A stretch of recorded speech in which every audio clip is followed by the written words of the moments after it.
इस महीने की 8 तारीख को सुबह 10 बजे इस नाबालिग लड़की को इस मुलजिम ने अगवा करने की कोशिश की इसके शैतानी पंजों से, मगर ये जिधर भी जाती ये खूंखार भेड़िए की तरह उसे आकर दबोच लेता। आपकी दुआ से नहीं सोच, लेकिन खुशकिस्मती से एक पुलिस कांस्टेबल उस तरफ आ निकला और उसने इसे गिरफ्तार करके इस बच्ची की जान और इज्जत आबरू को बचा लिया।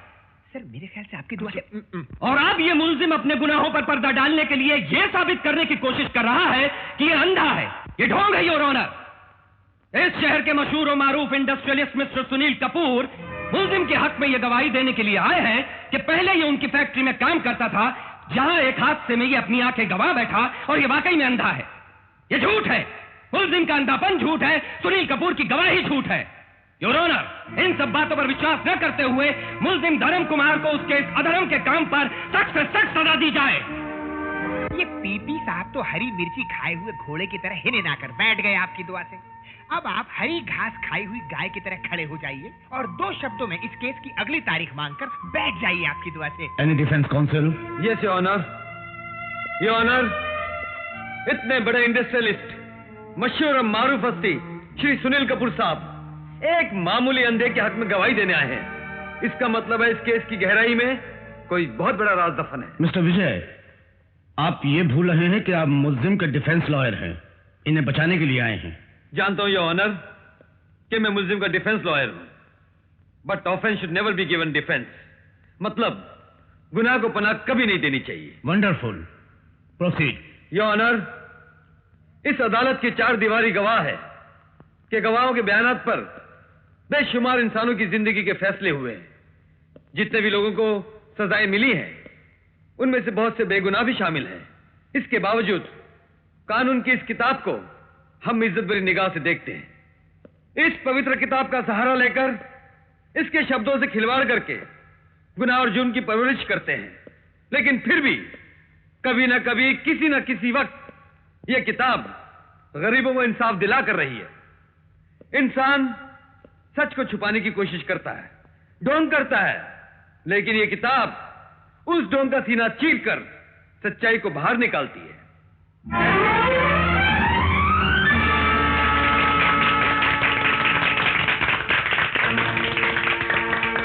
देख लिया योर ऑनर, अगर यह वाकई अंधा होता तो इसकी तरफ आती हुई किताब को यह कभी देख ही नहीं सकता था। इसने किताब को नहीं पकड़ा बल्कि किताब ने इसके झूठ को पकड़ लिया।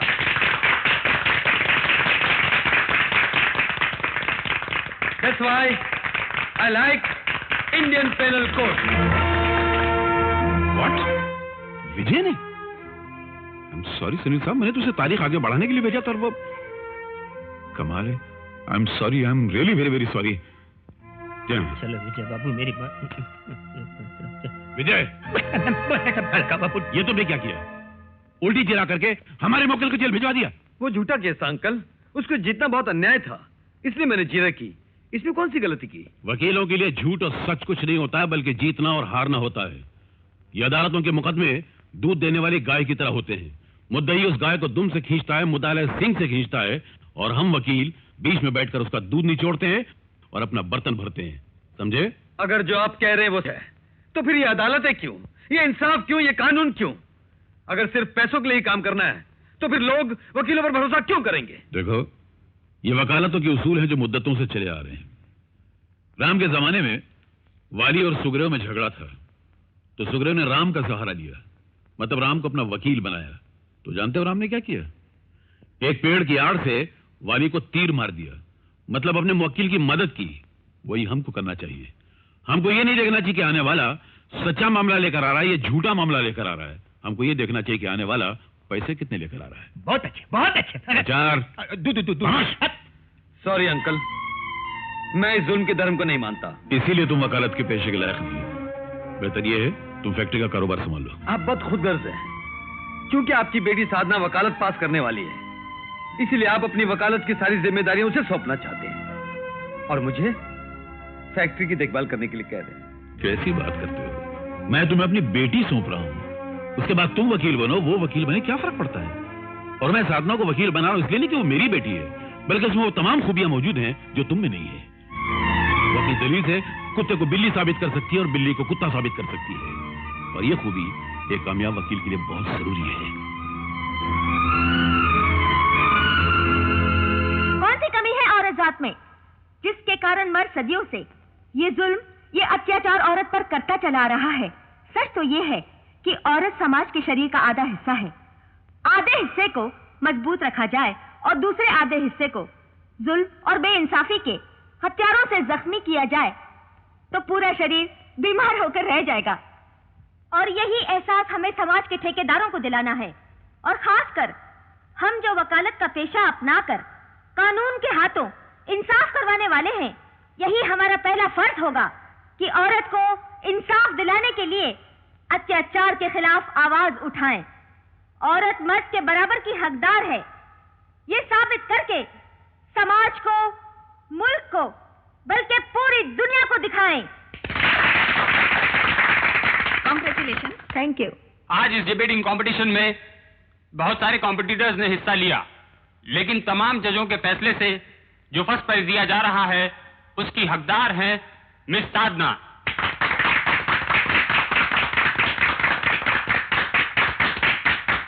Thank you. Give her a big hand. Thank you. Thank you. Hi. Hi darling, heartiest congratulation. Thank you. मुझे तो पहले ही मालूम था कि तकरीरी मुकाबले में पहला प्राइज तुम्हें ही मिलेगा।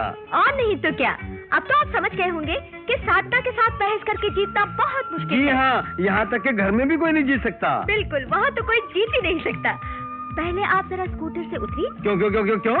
ये साधना की आराधना है। पकड़ो इस कप को, चलो और पीछे बैठो।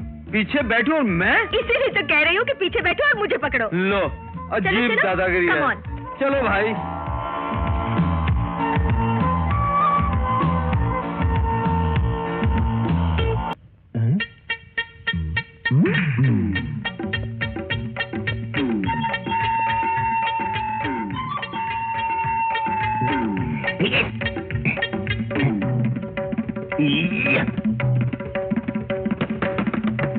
लाजवंती, अरे हाथ में दर्द होने तक दरवाजा पीटा, गला फट जाने तक चिल्लाया, तुमको सुनाई नहीं दिया? सुन लिया, चोटी बना रही थी। चोटी बना रही थी? ये आपकी कमीज कैसे फट गई? किसने? मारा तो नहीं, यही कहना चाह रही हो ना? अरे जिस ऑफिस में मैं काम करने जाता हूँ, बस की भीड़ में धक्कम धक्का से कमीज का फट जाना मामूली सी बात है। इसीलिए तुम्हारे पिताजी से स्कूटर खरीदने के लिए कहा था। तुमने बात की? खबर भिजवाई थी, मगर गालियाँ पड़ी। गालियाँ पड़ी? अगर मेरे सामने होता ना तो मैं उसको मार मार के दांत तोड़ देता। जाकर पैसा ले आ। इतना पैसा मेरे पिताजी के पास कहाँ से आएगा? क्या आएगा? कहीं से कर्जा लेने के लिए बोलो। मैं तुमको 2 महीने की मोहलत देता हूँ। स्कूटर के साथ आओ तो ठीक है, नहीं तो दूसरी शादी। दूसरी शादी करोगे? जब तक मैं जिंदा हूँ दूसरी शादी कैसे करोगे? ये देखने के लिए तुम जिंदा रहोगी तब न। क्यों? मुझे मार डालोगे? ऐसे आसानी से नहीं मारूंगा, मैं घासले छिड़क के तुमको जला दूंगा। ये देखो, ये डायरी देखो, बिना दहेज के आई हुई दुल्हनों से जान छुड़ाने के आसान तरीके। इसमें कामयाब 72 फॉर्मूले हैं। अगर तुम चाहती हो कि मैं दूसरी शादी नहीं करूं और तुम जिंदा भी रहना चाहती हो तो अपने मैके जाकर मेरे लिए स्कूटर लेकर आओ। जाओ।